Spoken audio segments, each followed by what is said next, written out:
Hi friends, ఈ వీడియోలో వచ్చేసి సీక్వెల్ రోడ్ మ్యాప్ చూద్దాం. సీక్వెల్ అంటే అది SQL రోడ్ మ్యాప్ చూద్దాం. కంప్లీట్ రోడ్ మ్యాప్ మీరు బేసిక్ నుండి అడ్వాన్స్డ్ లెవెల్ వరకు అంటే SQL ఏమేమి నేర్చుకోవాలి కంప్లీట్గా ఈ వీడియోలో డిస్కస్ చేద్దాం. సో వీడియో స్టార్ట్ చేసే ముందు మన ఛానల్ని ఫస్ట్ టైం చూస్తున్నట్లయితే సబ్స్క్రైబ్ చేయండి, ఈ వీడియోని లైక్ చేయండి, మీ ఫ్రెండ్స్తో షేర్ చేయండి. సో దట్ ఇంకా మోర్ వీడియోస్ నేను పెట్టగలుగుతాను మీరు ఇచ్చే నాకు మోటివేషన్ బట్టి. సో ఫ్రెండ్స్, లేట్ చేయకుండా వీడియో అయితే స్టార్ట్ చేసిద్దాం. ఫస్ట్ మీరు నేర్చుకోవాల్సింది ఏంటి? Introduction to SQL and RDBMS. RDBMS అంటే ఏంటి? Relational database management system. RDBMS గురించి తెలుసుకోవాలి. SQL అంటే ఏంటి ఇది తెలుసుకోవాలి. ఇక్కడ ఉందిగా వాట్ ఈజ్ SQL మీరు ఫస్ట్ తెలుసుకోవాల్సింది SQL ఎందుకు యూజ్ చేస్తాం, అసలు SQL అంటే ఏంటి, ఎందుకు యూజ్ చేయాలి, ఎందుకు నేర్చుకోవాలి, ఎక్కడ యూజ్ అవుతుంది అది తెలుసుకోవాలి. ఆయన తర్వాత understand RDBMS, relational database management system. ఇందులో టైప్స్ ఉంటాయి. ఏముంటాయి? MySQL కానీ, PostgreSQL కానీ, Oracle, Microsoft SQL server.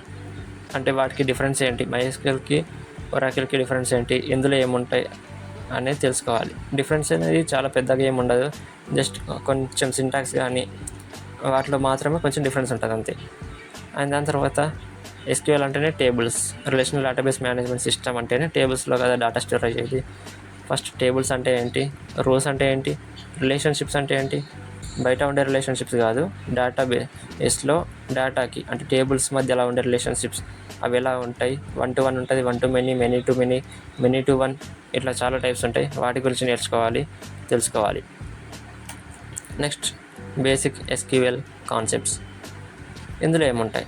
Data టైప్స్లో ఏముంటాయి? ఇంట్, varchar, date. ఇందులో టైప్స్ ఉంటాయి. ఇప్పుడు ఇంటిజర్ అంటే జస్ట్ ఇంటిజర్ మాత్రమే కాదు, ఇంటిజర్ కానీ ఫ్లోట్ ఇలా, ఇంకా డబుల్, varchar ప్లస్ క్యార్, ఇంకా డేట్లో ఇంకా టైప్స్ ఉంటాయి. డేట్ ఉంటుంది, డేట్ టైం ఉంటుంది. సో డేటాబేసెస్ గురించి కంప్లీట్గా నేర్చుకోవాలి. అసలు టైప్స్ ఏమేమి ఉంటాయి అనేది.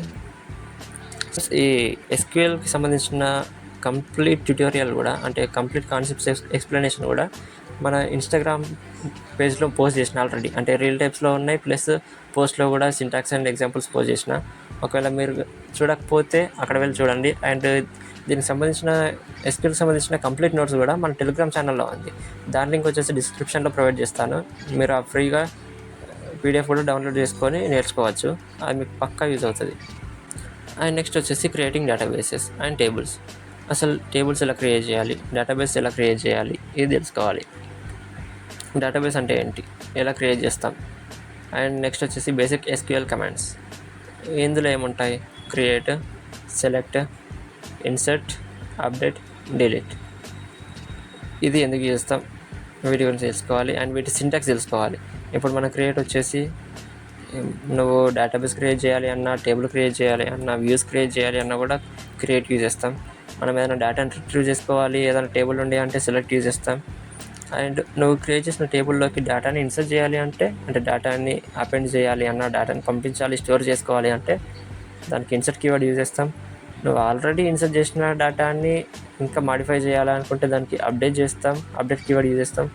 లేదు ఆ డేటా నాకు అవసరం లేదు అంటే డిలీట్ చేస్తాం. ఇవన్నీ ఓకే, కాకపోతే ఎలా చేయాలి, వీటి సింటాక్స్ ఏంటి అది తెలుసుకోవడమే కాదు, ప్రాక్టీస్ చేయాలి. ఓకే. అండ్ నెక్స్ట్ వచ్చేసి DDL, DML అండ్ DCL. ఇవి ఏంటి? DDL అంటే డేటా డెఫినేషన్ లాంగ్వేజ్, DML అంటే data manipulation language, and DCL అంటే డేటా కంట్రోల్ లాంగ్వేజ్. ఇందులో ఇంకోటి ఉంటుంది TCL అని, ట్రాన్సాక్షన్ కంట్రోల్ లాంగ్వేజ్ అంటాం దాన్ని. అండ్ ప్రతి దాంట్లో కూడా ఇంకా కొన్ని కమాండ్స్ ఉంటాయి. ఇప్పుడు క్రియేట్ గురించి మాట్లాడుకున్నాం ఇంతకుముందు. ఆ క్రియేట్ అనేది DDL కమాండ్లో వస్తుంది, అంటే డేటా డెఫినేషన్ లాంగ్వేజ్లో వస్తుంది. ఇందులో ఏమేమి ఉంటాయి?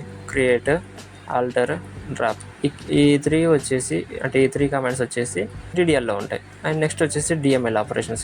ఇందులో ఏముంటాయి? Select, insert, update and delete. ఇవి వచ్చేసి DML కమాండ్స్ అంట. అండ్ నెక్స్ట్ వచ్చేసి DCL కమాండ్స్. DCL ఏముంటాయి? Grant and revoke. ఇప్పుడు వీటి మీనింగ్ అది తెలుసు కదా. గ్రాంట్ అంటే పర్మిషన్ ఇవ్వడం, రివోక్ అంటే ఇచ్చిన దాన్ని రివర్ట్ బ్యాక్ చేసుకోవడం. సో ఇప్పుడు నువ్వు ఎవరైనా ఒక స్పెసిఫిక్ యూజర్కి కానీ, ఏదైనా ఒక స్పెసిఫిక్ టేబుల్ని కానీ, ఏదైనా డేటాని అతనికి యాక్సెస్ ఇవ్వాలి అనుకుంటే గ్రాంట్ అనే కీవర్డ్ యూజ్ చేసి మనం పర్మిషన్ అనేది ఇస్తాం. అండ్ తర్వాత మళ్ళీ రివోక్ చేసుకుంటాం. రివోక్ కీవర్డ్ యూజ్ చేసి. ఓకే, అండ్ దాని తర్వాత అడ్వాన్స్డ్ కాన్సెప్ట్స్ ఏంటి? సబ్ క్వెరీస్ అంటే ఏంటి? ఒక క్వెరీ లోపల ఇంకో క్వెరీ రాయడం, దాన్ని సబ్ క్వెరీస్ అంటాం. అది ఎలా రాయాలి? అందులో ఇంకా టైప్స్ ఉంటాయి. అంటే ఫ్రమ్ యూజ్ చేస్తాం, వేర్ యూజ్ చేసి సబ్ క్వెరీస్ రాస్తాం, సెలెక్ట్ యూజ్ చేసి సబ్ క్వెరీ రాస్తాం. ఇవన్నీ కూడా నేర్చుకోవాలి. ఇవన్నీ కూడా మీరు నేర్చుకొని ప్రాక్టీస్ చేయాలి. ఇవన్నీ కూడా మన చెప్పినాను కదా పీడిఎఫ్ ఉంది అని, అందులో కంప్లీట్గా ఎక్స్ప్లెనేషన్తో పీడిఎఫ్ అయితే క్రియేట్ చేసి పెట్టిన. మీరు దాన్ని డౌన్లోడ్ చేసుకోవాలనుకుంటే టెలిగ్రామ్ ఛానల్లో ఉంది, వీళ్ళు డౌన్లోడ్ చేసుకోండి. అండ్ దాని తర్వాత జాయింట్స్ ఇందులో ఏముంటాయి? టైప్స్ ఉంటాయి. ఇన్నర్ జాయిన్ అండ్ అవుటర్ జాయిన్స్లో మళ్ళీ ఇంకా టైప్స్ ఉంటాయి. Left outer join, right outer join, full outer join, లేదా left join, right join, full join అని కూడా అంటారు. వీటి గురించి తెలుసుకోవాలి. అసలు ఈ జాయింట్స్ అనే కాన్సెప్ట్ ఎందుకు ఉంది అది తెలుసుకోవాలి. ఇవి తెలుసుకోవడమే కాదు, వీటిపైన మీరు క్వెరీస్ రాస్తూ ప్రాక్టీస్ చేస్తేనే మీకు అర్థమవుతుంది. లేకపోతే జస్ట్ అరే జాయింట్స్ అంటే లెఫ్ట్ జాయిన్, ఇన్నర్ జాయిన్ ఇంతే కదా అని చెప్పేసి మీకు అనుకుంటారు. కాకపోతే నెక్స్ట్ టైం క్వెరీ రాసినప్పుడు మాత్రం మర్చిపోతారు. సో దట్ మీరు ఏం చేయాలంటే క్వెరీస్ రాయడం అలవాటు చేసుకోవాలి. ఇప్పుడు ఒక కాన్సెప్ట్ నేర్చుకుంటావు ఇన్నర్ జాయిన్ గురించి. ఇన్నర్ జాయిన్ అంటే ఏంటి అని చెప్పేసి నువ్వు నేర్చుకున్న దానిపైన ఒక 2-3 టైమ్స్ ఒక క్వెరీస్ రాసినావు అనుకో, ఫస్ట్ చూసి రాయి, దాని తర్వాత చూడకుండా రాయి. సొంత టేబుల్స్ క్రియేట్ చేసి ఆ 2 టేబుల్స్కి మధ్యలో ఇన్నర్ జాయిన్ క్వెరీ రాయి నీ ఓన్గా. అట్లా ప్రాక్టీస్ చేయడం వల్ల నీకు ఈ కాన్సెప్ట్ అనేది కంప్లీట్గా గుర్తుండిపోతుంది. అండ్ నెక్స్ట్ వచ్చేసి వ్యూస్ అండ్ స్టోర్డ్ ప్రొసీజర్స్. వీటి గురించి తెలుసుకోవాలి. అసలు వ్యూస్ అంటే ఏంటి? వ్యూస్కి సింటాక్స్ ఏముంటుంది? క్వెరీస్ ఎలా రాస్తాం? అండ్ స్టోర్డ్ ప్రొసీజర్స్ అంటే ఏంటి? స్టోర్డ్ ప్రొసీజర్స్కి ఫంక్షన్స్కి డిఫరెన్స్ ఏంటి? అసలు ఫంక్షన్స్ ఎట్లా రాస్తాం? స్టోర్డ్ ప్రొసీజర్స్ ఎట్లా రాస్తాం? నెక్స్ట్ వచ్చేసి అగ్రిగేట్ ఫంక్షన్స్ అంటే మనం కామన్గా యూజ్ చేసేవే. Sum, count, average, minimum and maximum, ఇవైతే కామన్గా యూజ్ చేసేవే. వీటిని మనం SQL వచ్చేసి అగ్రిగేట్ ఫంక్షన్స్ అంటాం. వీటి గురించి తెలుసుకోవాలి. అంటే వీటికి సింటాక్స్ ఉంటుంది కదా, ఎలా యూజ్ చేస్తాం, ఎక్కడ యూజ్ చేస్తాం అనేది అవి తెలుసుకోవాలి. ఆ సింటాక్స్ మీరు తెలుసుకోవాలి. దాని తర్వాత కన్స్ట్రెంట్స్ అంటే ఒక రూల్ లాగా అన్నట్టు. కన్స్ట్రెంట్ అంటే ఒక సెట్ ఆఫ్ రూల్ లేదా రూల్. ఇప్పుడు ఇందులో టైప్స్ ఉంటాయి. ప్రైమర్ కీ ఉంటుంది, ఫారెన్ కీ ఉంటుంది, నాట్ నల్ ఉంటుంది, చెక్ ఉంటుంది, యూనిక్ ఉంటుంది, డిఫాల్ట్ ఉంటుంది. ఇప్పుడు మనం కామన్గా వింటుంటాం కదా SQL అంటే ప్రైమర్ కీ కానీ లేకపోతే ఫారెన్ కీ అని వింటుంటాం కదా, వాటిని కన్స్ట్రెంట్స్లో వస్తాయి. వాటిని కన్స్ట్రెంట్స్ అనే అంటాం మనం. అసలు ప్రైమర్ కీ అంటే ఏంటి, ఫారెన్ కీ అంటే ఏంటి, రెండింటి మధ్యలో డిఫరెన్స్ ఏంటి, ఎందుకు యూజ్ చేస్తాం, ఇది తెలుసుకోవాలి. అండ్ నాట్ నల్ అంటే ఏంటి? నాట్ నల్ అంటే వాల్యూ అనేది నల్ ఉండకూడదు. ఆ నల్ ఉండకుండా ఈ రూల్ అనేది రాస్తాం, అంటే ఈ కన్స్ట్రెంట్ యూజ్ చేస్తాం అన్నట్టు అక్కడ. అండ్ నెక్స్ట్ వచ్చేసి చెక్.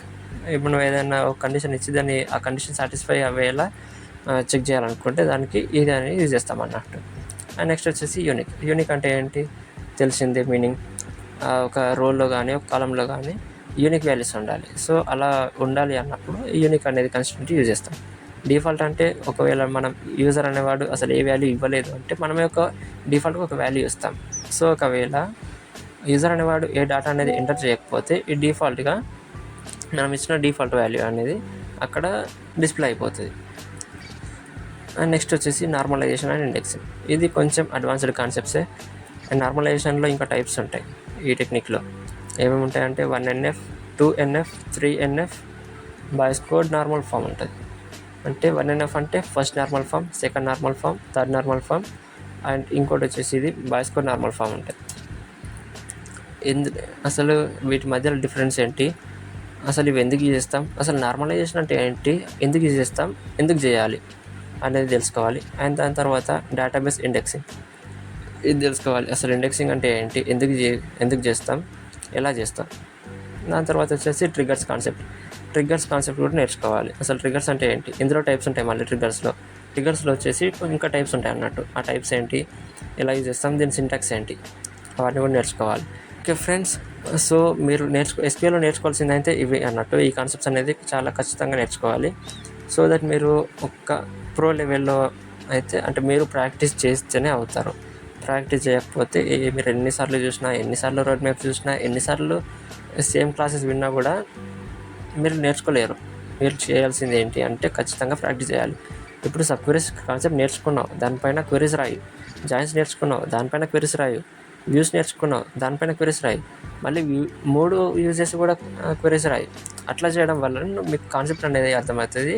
సో ఒకదానితో పాటు ఇంకోటి ఎలా యూజ్ చేస్తాం అనేది కూడా నేర్చుకుంటాం. అప్పుడే మీరు అంటే ఒక అడ్వాన్స్డ్ లెవెల్లో మీకు SQL వచ్చు అనే నమ్మకంతో ఉంటారు. లేకపోతే మీరు ఎన్నిసార్లు చూసినా మళ్ళీ అదే ఉంటుంది. ఏంది ఎక్కడ వేసిన గొంగడ అక్కడే అంటారు కదా, సేమ్ అంతే ఉంటుంది. మీరు ఎన్నిసార్లు రోడ్ మ్యాప్స్ చూసినా కూడా, ఎన్నిసార్లు నేర్చుకున్నా, ఎన్నిసార్లు వీడియోస్ చూసినా మళ్ళీ అంతే ఉంటుంది ప్రాక్టీస్ చేయకపోతే. సో చెప్పేది ఏంటంటే ప్రాక్టీస్ అనేది చాలా ఇంపార్టెంట్. ప్రాక్టీస్ చేయండి. ఓకే భయ్య, నేర్చుకుంటాం. సరే ప్రాక్టీస్ చేయమంటున్నావు, ఎక్కడ నేర్చుకోవాలి అంటావా? ప్రాక్టీస్ చేయడానికి చాలా ఉన్నాయి రీసోర్సెస్. ఆన్లైన్లోనే ఫ్రీగానే మీరు SQL అనేది ప్రాక్టీస్ చేయవచ్చు, క్వెరీస్ రాసుకోవచ్చు. అది ఎక్కడ అంటే దానికి కొన్ని వెబ్సైట్స్ ఉంటాయి. ఆ వెబ్సైట్స్ వచ్చేసి మన టెలిగ్రామ్ ఛానల్లో పోస్ట్ చేసినాం ఆ లింక్స్, అండ్ ఇక్కడ డిస్క్రిప్షన్లో కూడా ప్రొవైడ్ చేస్తా, ఒకసారి చూడండి. లేకపోతే రీల్ యొక్క లింక్ కూడా ఇస్తాను, ఒకసారి వెళ్ళి చెక్ చేయండి. ఆ వెబ్సైట్స్ యూజ్ చేసి మీరు మంచిగా క్వెరీస్ రాస్తూ ఆన్లైన్లోనే ఫ్రీగా ప్రాక్టీస్ చేయవచ్చు.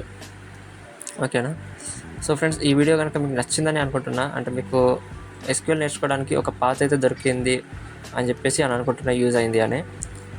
సో ఒకవేళ వీడియో కనుక మీకు నచ్చితే కనుక లైక్ చేయండి అండ్ మీ ఫ్రెండ్స్తో షేర్ చేయండి.